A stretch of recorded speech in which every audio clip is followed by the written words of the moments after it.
Welcome to Cultura Latina. Today we're visiting a national landmark castle in Mexico City, and also a look into the outstanding wax museum that works as a historic reservoir in the city of Quito. Come see.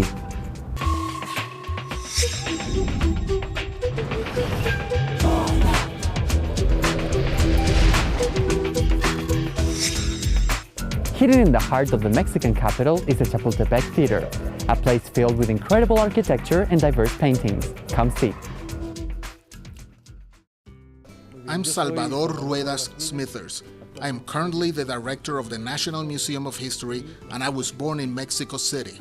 My name is Daphne Puente Hernandez. I come from Reynosa, Tamaulipas, and I came to spend a week's holiday here in Mexico City.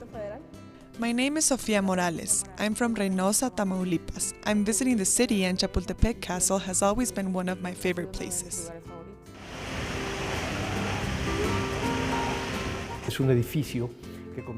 The construction of this building began in the last third of the 18th century. Its purpose was to be a holiday residence of the viceroys.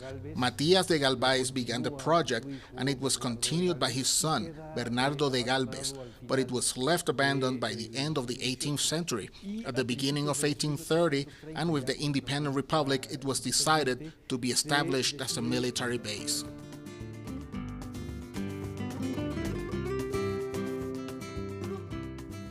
In 1939, President Lázaro Cárdenas decided to open the castle of Chapultepec to the Mexican people and establish here the National History Museum, which is the place of Mexico's memory defined by objects. It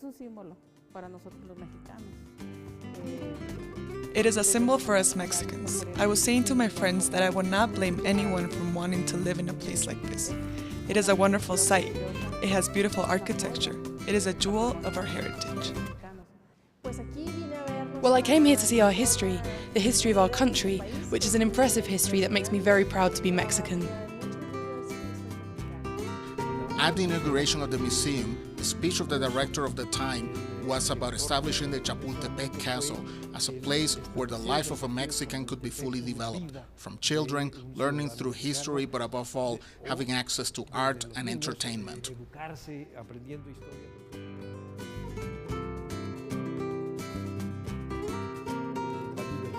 Many of us have only experienced it through books or videos, so coming to visit in person allows us to get closer to the history. It brings what we learned in school to life. I love history. It was one of my favorite subjects in school. I like to know a lot about everything, our ancestors, how things emerged, the moments in our history where you can see we moved forward, where we became free. Yes, the idea was to make a living museum.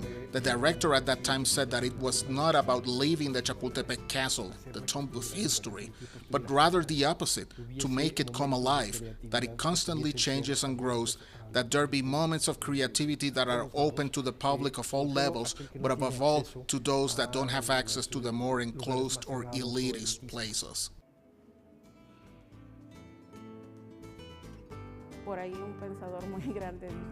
One famous quote says that, "Only when you know where you came from will you know where you're going." So you have to be aware of your origins and value your story. What makes a people great? Their history. Without historical memory, it is impossible to know what collectivity you belong to, but it is also impossible that you form a concept of yourself as an individual. Historical memory is a wonderful instrument, and sometimes false too, because it can be wrong on dates and values, but without it, it would be impossible to live. Some can be wrong on dates and values, but without it, it would be impossible to live. Some historian once said that we don't know the purpose of history, but we also don't know the purpose of art, and yet we couldn't live without it. The same applies to memory. One of the lessons that Mexico's history teaches us is the need to struggle for what we want. That despite the circumstances and the problems that we face, we can overcome challenges. We were able to free ourselves from Spanish domination with very little, and the majority of the soldiers were not soldiers but indigenous people who fought to achieve their goal.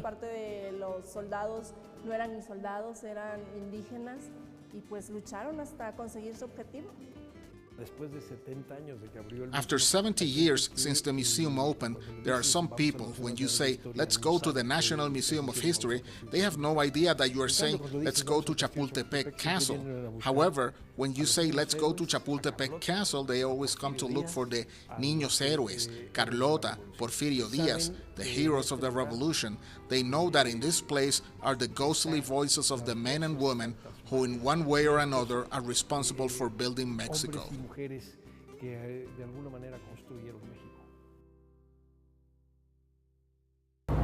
Next to the Presidential Palace in Quito lies the Alberto Mena Camaño Wax Museum, a place to be in touch with Ecuador's remarkable history. Join us.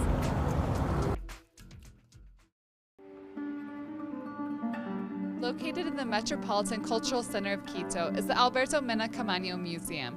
Named after the businessman and former city council member, Camaño donated his extensive collection of colonial and Republican period artwork to the city, and the museum was named in his honor and opened in 1959 to the public. Located next to the Carondelet Presidential Palace, the building in which the museum is housed has a story to tell. Es un edificio de más de 400 años de historia. It's a building that it's over 400 years old, and it is really very exciting to walk these hallways, because it was first a canyon that was here, and then this land became the Jesuits. The church began building here in 1605 because we should remember that this was a place that can be understood in parts. After they were expelled, this became part of the municipality. This was where the highest school of the Jesuits was, and it became the seminary of San Luis. Here was the currency house, the University of San Gregorio Mano. After the expulsion of the Jesuits, it became the University of Santo Tomás de Quito, the Central University of Quito, and after the Central University of Ecuador. The arrival of the geodesic mission that was here in 1736, the tobacco factory, here the Mejia High School was then municipal buildings. These are the tidbits I can tell you about of the 400 years of history of this building, and it is here obviously where the Republic was formed, the first public library, which was one of the most important and recognized in South America. While holding pieces from Camaño's collection, the museum is most well known by the public for its collection of over 30 wax figures, which allows visitors to fully experience the history of Quito and Ecuador. The majority of the wax figures are ensembled within the Metropolitan Cultural Center by in-house technicians, who undertake the extensive process of creating lifelike models to present the historical events defining Ecuador's distinct periods. En 1970, Scene of wax figures was added to the museum's collection in 1970, which showed the 1810 massacre, which occurred here on this site. The Patriots had declared independence the year before, which was considered a crime, but within 3 months, Spanish authorities had taken control. The Patriots were imprisoned here and were brutally assassinated on August 2, so this scene shows this event in wax. Since this scene was installed, people began calling this the Wax Museum, a name that has stuck.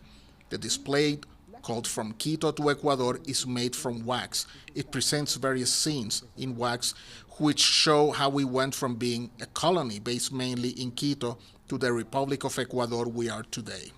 The museum works to accommodate children and adults alike through inclusive tour guides who present information in a dynamic way, allowing for visitors to take in and interact with the pieces.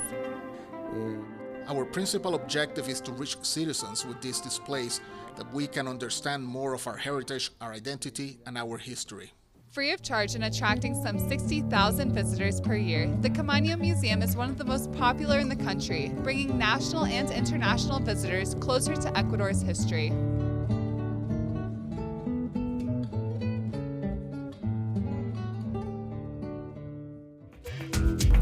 Thanks for watching. Next week we'll be back with another taste in Latin American culture. See you then.